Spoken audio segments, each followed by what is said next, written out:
2M talk, Writtle testing. Hello CQ, hello CQ. This is 2M talk, Writtle test. Calling to you now, calling, not testing. Oh no, Paul, go on then. A short one. What's your set there, and how old is all? What's this? So this basically is a BTH crystal set, an original horn speaker. So basically, if you've been listening in 1923. Oh dear, oh dear. There we go. You see, it's better if you switch it on. So this is what it would have sounded like. And actually, Hello CQ, hello CQ. it's pretty good. Horn speaker. 2M talk, Writtle testing. Hello. So this is an accurate imitation. It's playing through the original driver speaker. Yes, hello. So, Signal's okay. so Sunday concerts. Wave your hand if it's all up. So if I push again. So this is Melba. And it's actually, you can imagine it's a quiet room, the family huddled around the fireplace. So really this gives you an idea. The quality was quite good. And when Henry Joseph Brown replaced the microphone, the new MeetSafe microphone, it gets even better. So the BBC prided itself on the quality of its broadcasts. They were going to do live concerts from Opera House and from Covent Garden, and even broadcast the Nightingale, but that's another story. And it's amazing. And this is it, see how it would have sounded. There was some interference and some cracking, but from nothing to this in 6 months, you can see why the world just changes. And everybody now says, well, if you're in the Isle of Tyree, you can go to the Opera House at Covent Garden, or the Scala, or the Met in New York. You know, for the first time, people heard voices of the King, the Queen, Marconi, Eckersley, the team. They'd never ever heard. They didn't even know these people existed. And I think what you're really saying is that this small device, what we now call radio, and what happened in the society, is going to change the world ever. I mean, I actually equate it as the same level as the printing press, because in terms of disseminating information, mass media, thoughts, ideas across the world, welcome to radio. And television won't have that power for another 40 or 50 years. But this comes into everybody's home. It's literally in your front room, and your car, and your ship, and this will take your news. When in 1925, Eckersley and Reith take on Churchill, who wants to make the BBC a government organisation. They fight him and win. Well, 10 years later in Nazi Germany, Goebbels will do the same, and he will enslave 18 million people. Give him all a free radio set that's very deaf, going here, hit stations.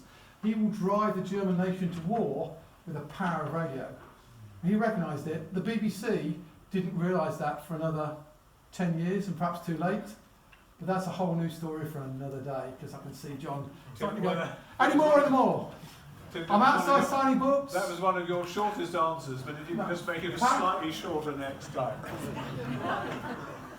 Tomorrow is when that meeting with Isaacs and the GPO took place. Yes, absolutely. So at this moment in time, 100 years ago, the BBC was being born.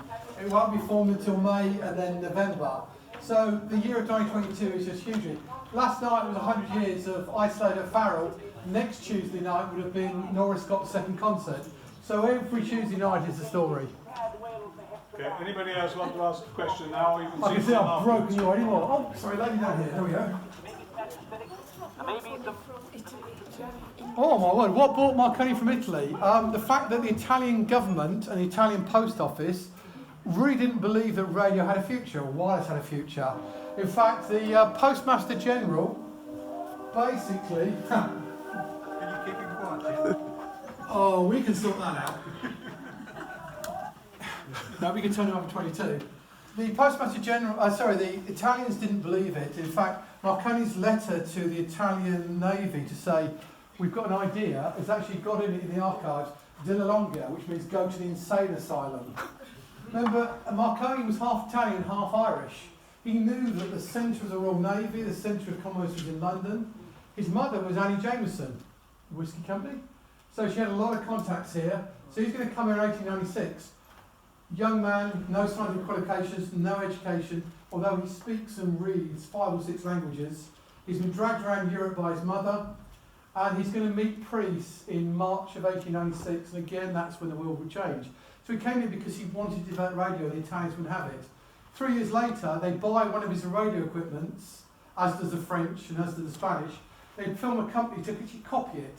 So Marconi's 10 years, he nearly goes bust because everybody's just copying, especially the Americans. You can't sell them because people want to copy them. So the Italians didn't actually do their favourite son any good at all. Any more off the back? Oh, sorry, like this, yeah. Now, this is a 2-hour lecture, but we'll cut it down to an hour. So basically, the ARU, as I know at the university, I've got a new exhibition coming out, 22nd of June, 15th of July. It's called Chelmsford Innovation. Ah, my teeth! I need breaking them in for Chelmsford Innovation, Marconi and Beyond. You'll notice the similarity with the radio speaker. So basically what ARU can do is a 2-month exhibition, it's free to go in. And so I've lent them 20 items that I think epitomise this 100 years. There's a Cohera, which is Marconi's first detector, and there's a Marconi mobile phone from 1984.